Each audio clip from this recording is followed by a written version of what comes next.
In today's video, we'll witness 5 terrifying moments when animals invaded public spaces and were caught on camera. From a crocodile's deadly rampage at a riverside cafe to a donkey's fatal attack on a crowded market, would unleash an apex predator onto a lone security guard making his final rounds. It was July 18, 2016. Outside Hoedspruit in northeastern South Africa. In a private wildlife photography lodge, perimeter had shifted in a way no one immediately recognized, but that would become obvious in hindsight. Laren Masiko, a 41-year-old night security guard, had been on shift since 6 p.m., covering for a colleague who had fallen ill. He had taken extra hours all season because the lodge operated a private lion viewing enclosure approved under a provincial wildlife permit, which allowed tourists to observe habituated lions from designated fenced vantage points and had led to steady visitor demand. Supervisors viewed him as reliable and even-tempered, someone who double-checked locks and kept meticulous notes on overnight movements tied to permit compliance and enclosure boundaries. Despite the fatigue from repeated double shifts, his routine remained consistent. Hourly perimeter walks, gate checks, and brief stops at the parking area to verify that vehicles were undisturbed. The lodge's management had been urging staff to streamline operations, which meant maintenance teams, mostly young, recently hired workers, handled enclosure adjustments and feeding pan positioning.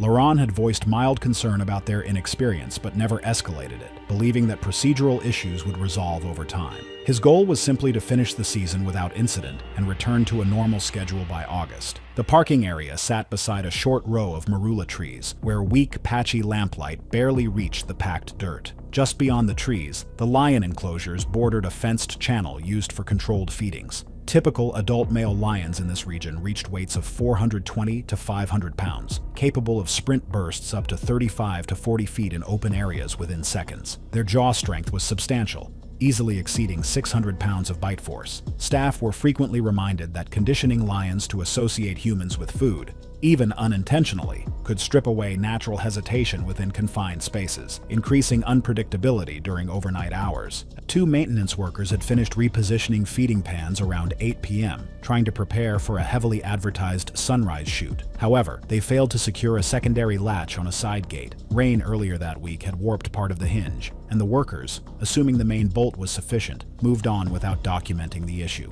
Rangers had been warning staff for days about enclosure complacency, but with tourists arriving hourly and schedules compressed, the cautions blended into routine background noise. The lodge had also been running on partial generator power after lightning damaged one of the transformers, leaving some walkway motion lights unreliable across the compound. Just after 2:20 a.m., a 5-year-old male lion named Savo nudged against the unlatched gate while following residual food scent along the fence line. The door swung inward. Savo accessed the service corridor, then stepped into the corridor leading toward the parking area. With the motion lights out on that stretch, his movement passed entirely unnoticed. At 2:26 a.m., a tourist shuttle rolled through the main gate with its dash cam automatically recording. Seconds later, Laurent, hearing what sounded like a plastic bin scraping against concrete, crossed the lot with his flashlight, scanning for loose debris before the morning wind picked up. The dashcam showed Laren pausing beside a row of parked SUVs, his beam sweeping left to right.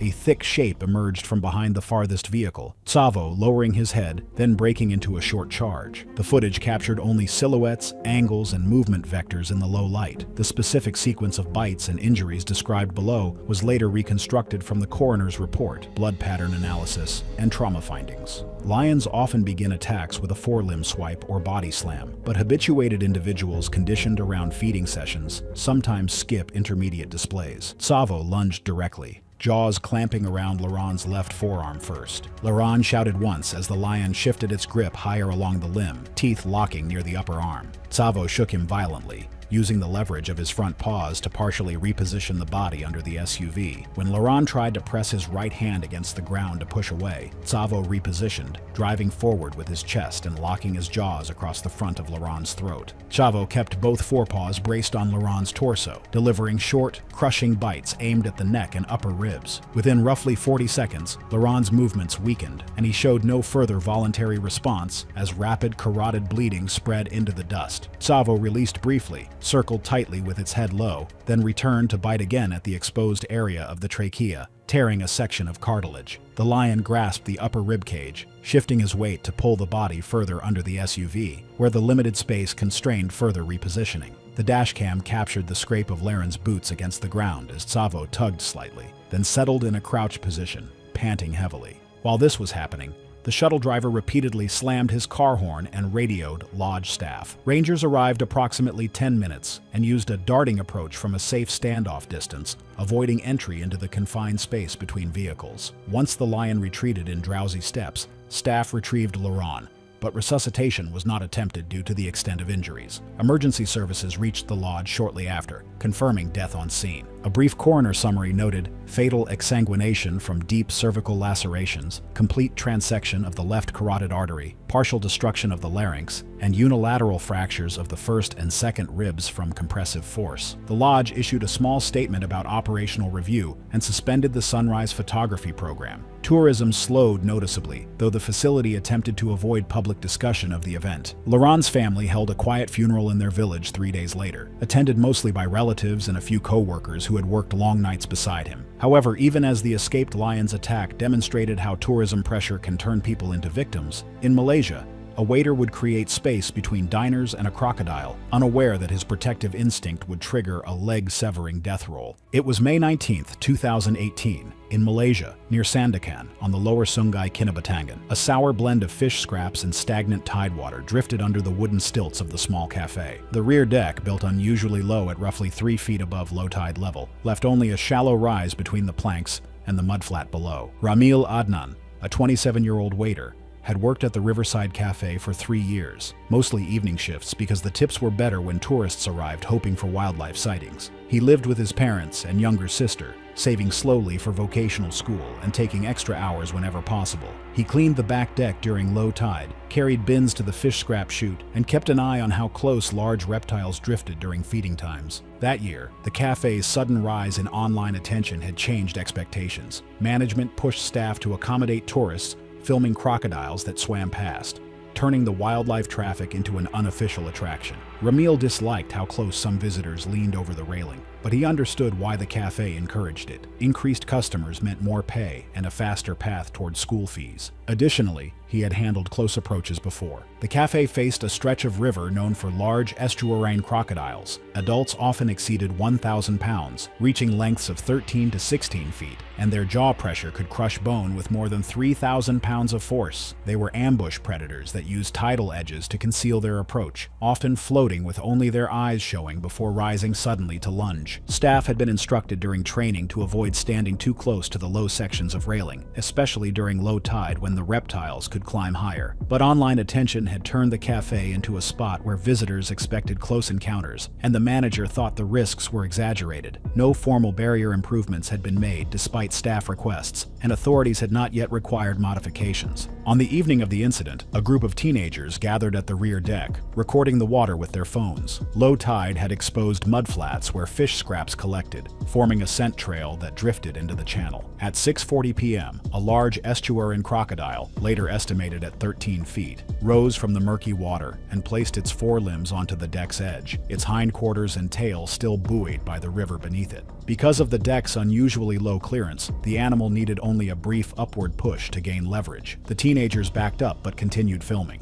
The manager was in the front room, leaving Ramil as the only staff member nearby. He grabbed a wooden chair, intending only to create a barrier long enough for customers to step away. Security footage captured him stepping forward, positioning himself between the diners and the reptile. He raised the chair slightly, not to strike, but to widen his outline. The crocodile advanced with stiff, deliberate movements, its belly sliding across the wet planks. Without any warning display, it lunged at a forward angle, jaws closing around Ramil's right leg just above the knee. The bite force drove him down instantly. He fell face first while the crocodile jerked backward, dragging him toward the deck's edge. Ramil attempted to brace his hands against the railing posts. The crocodile responded with a short, powerful half roll, its body twisting as it tore at the leg. The security footage and later forensic review showed the initial backward jerk partially tearing soft tissue before the roll completed the separation, producing a rapid shearing at mid-thigh, where the femur snapped under torque. Muscle, skin, and connective tissue parted unevenly as the crocodile completed the roll,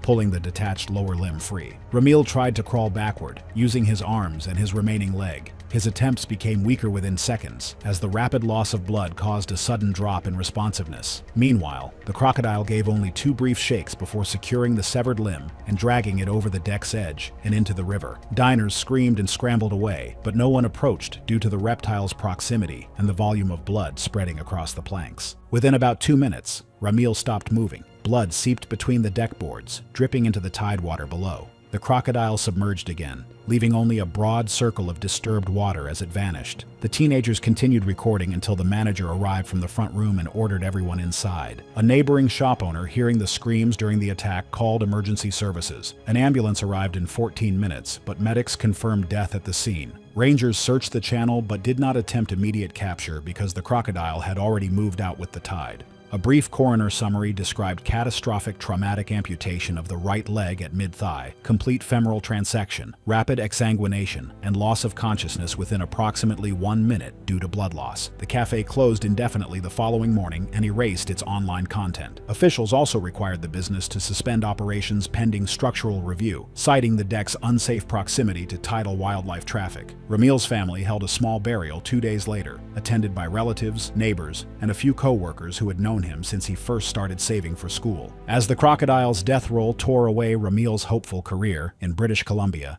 a trucker would guide his son into a bathroom, ignorant to a massive black bear wandering nearby. It was September 14th, 2015, at a dim rest stop along Highway 16 in central British Columbia. Travelers said the place was neglected at night. It was the kind of stop where something could slip in unnoticed, and an ordinary pause in the drive could turn sharply into something irreversible. Darren Havel, a 34-year-old long-haul driver from Alberta, had been making this route for years, running produce deliveries that kept him away from home more than he preferred. He traveled with his 6-year-old son, Kalen, when the school schedule and dispatch timing lined up. That week, he wanted to finish a 3-day run, deliver the load without delay, and be home in time for his son's weekend hockey session. The rest stop had served him well in the past. Even when maintenance crews were understaffed in late summer, the interior bathrooms stayed in decent shape. The one detail he overlooked that night, the trash bags piled near the bathroom door, didn't strike him as immediately dangerous. It looked more like a delayed pickup than a hazard. However, for several evenings, a young black bear had been frequenting the rest stop, drawn by leaking trash bags left outside because staff shortages delayed removal. A maintenance worker had tried banging a metal bin the previous night, but the bear had only backed a short distance before returning. At 8:10 p.m., after a long drive, he decided the bathroom stop would be quick. A security camera captured the two of them walking inside, the boy leading the way toward the stall corridor. Black bears in the region averaged 200 to 300 pounds, with young males sometimes pushing above that, and although their bite force was lower than larger species, their speed and striking power could break bone with a single swipe. Food-conditioned bears often ignored normal avoidance patterns and approached buildings or vehicles directly, guided entirely by smell. The footage showed the bear emerging from behind the garbage pile seconds after they went in. The bathroom door had been propped open by a stone wedged beneath it to prevent wind from slamming it shut. A slight inward draft likely pulled food odor into the entryway, and the bear followed the scent directly through the doorway. Darren was already inside the narrow hall when the animal crossed the threshold. The hallway camera recorded Darren turning sideways, reacting to the sound of claws scraping sharply on tile. The bear paused just inside the doorway, head low and swinging, sniffing and huffing as it assessed the confined space, hesitating for a brief second as Darren moved. Then Darren pushed Kalen into the nearest stall in a reflexive attempt to create a barrier. That sudden movement appeared to trigger the attack response. As Darren pivoted back in panic, the bear surged forward abruptly, closing the short distance and striking during the scramble, consistent with a startled, food-conditioned animal reacting to rapid motion in tight quarters. Darren reached out with his left arm in a defensive gesture. The bear rose slightly and struck with a single left paw swipe. The impact landed at the side of Darren's head, snapping it sharply toward his shoulder. Investigators later confirmed a caved-in temple bone, consistent with a bear strike delivered at close range. The trauma was severe enough that Darren collapsed, body folding to the floor without bracing.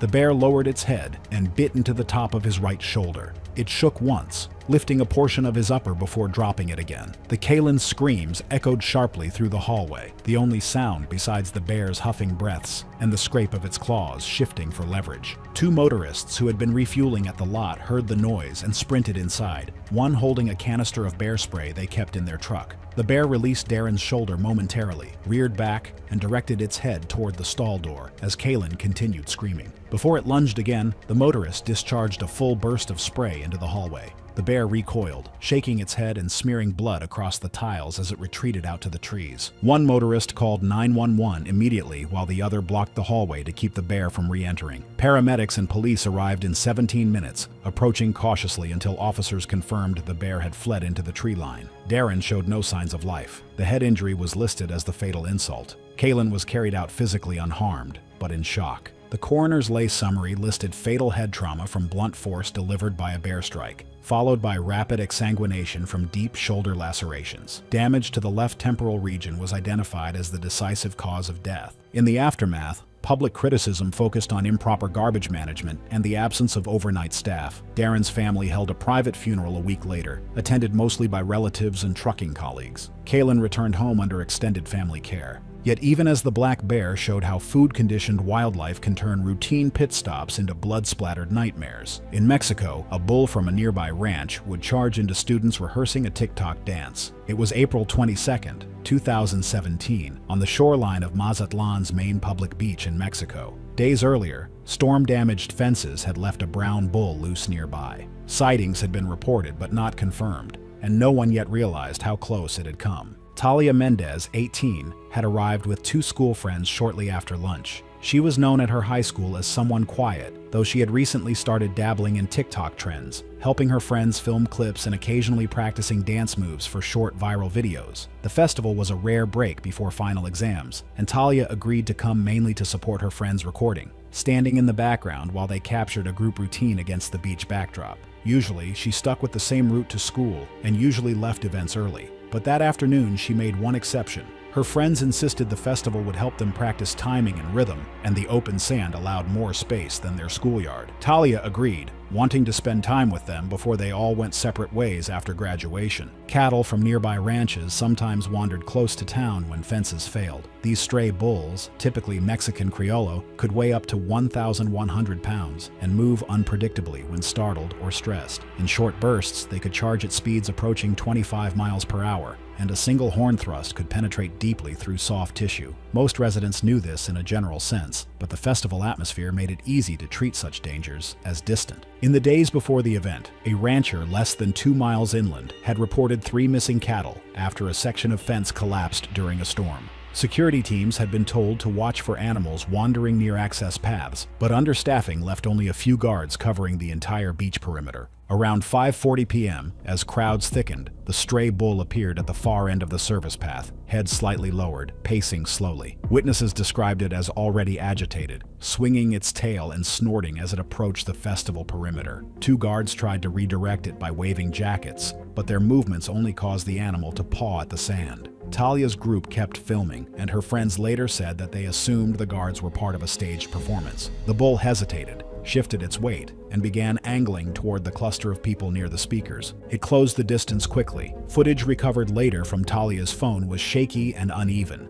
the frame partially blocked by her friend's arm as someone laughed and shifted position. Talia turned halfway toward her friends, still unaware of the danger until the final seconds. When the bull reached roughly 20 feet, it dropped its head fully and accelerated. The phone captured a brief, partial frame of dust rising behind the animal's hooves before the impact. The bull's right horn entered below Talia's ribcage on an upward angle, driving through the upper abdomen and lower rib margin. The impact lifted her momentarily. Almost immediately, the bull twisted its head hard to the side, using the momentum to throw her off the horn. She was flung clear and struck the sand heavily, while the bull surged past her in the same motion, continuing forward and breaking into a run as people nearby recoiled in shock. She fell heavily on her right side, and the horn wound gaped as her body twisted on impact. Talia likely attempted to draw breath, but witnesses reported only a brief, uneven rise of her chest before it stopped entirely. The bull did not linger. Instead, it briefly turned in place as if disoriented, then bolted down the open stretch of sand toward the widest gap in the crowd, sending people scattering belatedly out of its path. A food vendor sprinted toward Talia but slowed when he saw the severity of the abdominal and lower chest injury. Several witnesses shouted for medical help but stayed at a distance for the first 20 to 30 seconds, unsure whether the bull would return. Her friends, still holding their phones, dropped them almost immediately and moved back in panic, screaming for someone to call for help. The scene stayed chaotic as scattered groups yelled conflicting directions before anyone could intervene. The vendor placed a call to emergency services at 5:43 p.m. Medics reached the festival in 12 minutes, navigating through crowds that had not fully cleared the main path. By the time they arrived, Talia had no pulse and showed no respiratory effort. The paramedics applied dressings briefly to confirm the extent of the wound, then ceased resuscitation attempts. The coroner listed a goring injury to the thoracic and upper abdominal cavity, with extensive damage to the diaphragm, intercostal tissue, right lung,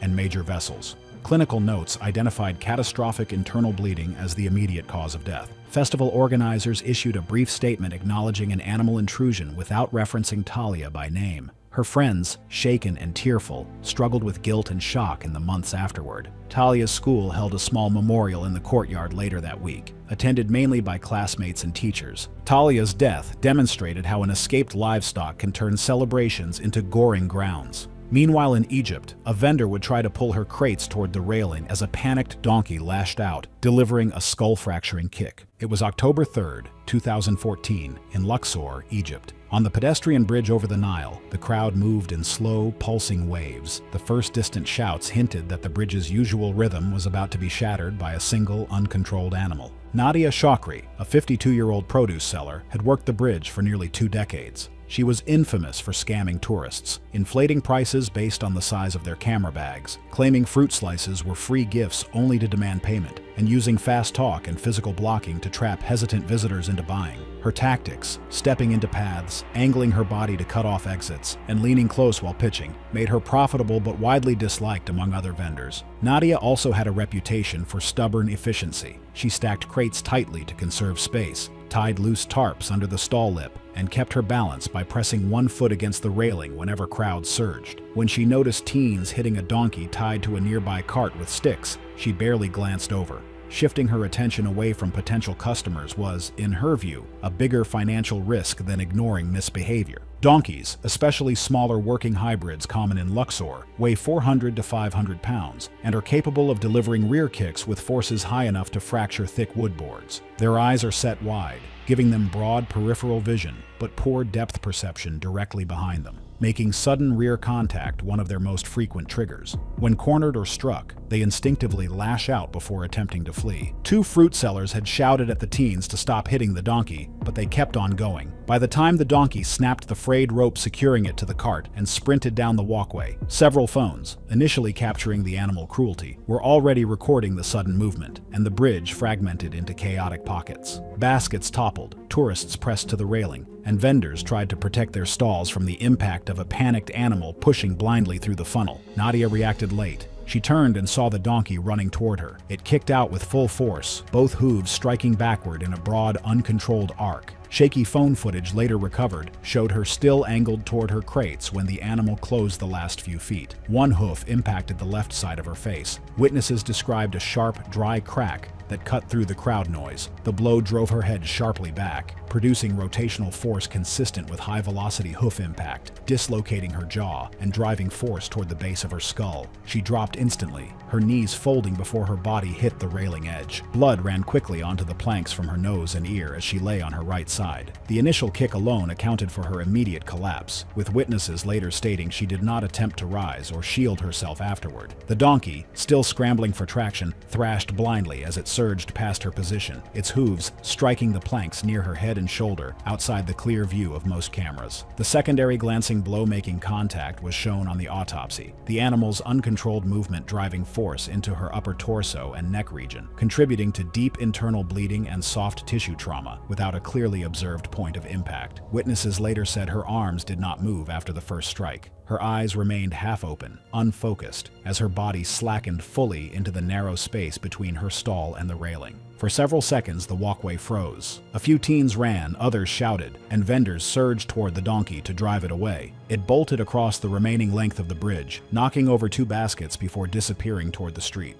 A taxi driver parked near the bridge's entrance made the emergency call. The ambulance arrived in 9 minutes, navigating traffic slowed by evening crowds. Paramedics found no detectable pulse, shallow pooling of blood under the head and shoulder, and immediate indicators of catastrophic head trauma. She was declared dead at the scene. The autopsy showed multiple facial fractures, basilar skull fracture, and severe cervical trauma consistent with a high-velocity impact from a large hoof. Cause of death was listed as blunt force trauma to the head with rapid neurological collapse. After authorities cleared the walkway, vendors quietly dismantled what remained of Nadia's stall. Her relatives took possession of her remaining goods the following morning. Her funeral took place at a small neighborhood cemetery, attended mostly by fellow vendors who had competed with her for years. Thanks for watching. If you like these stories, click here.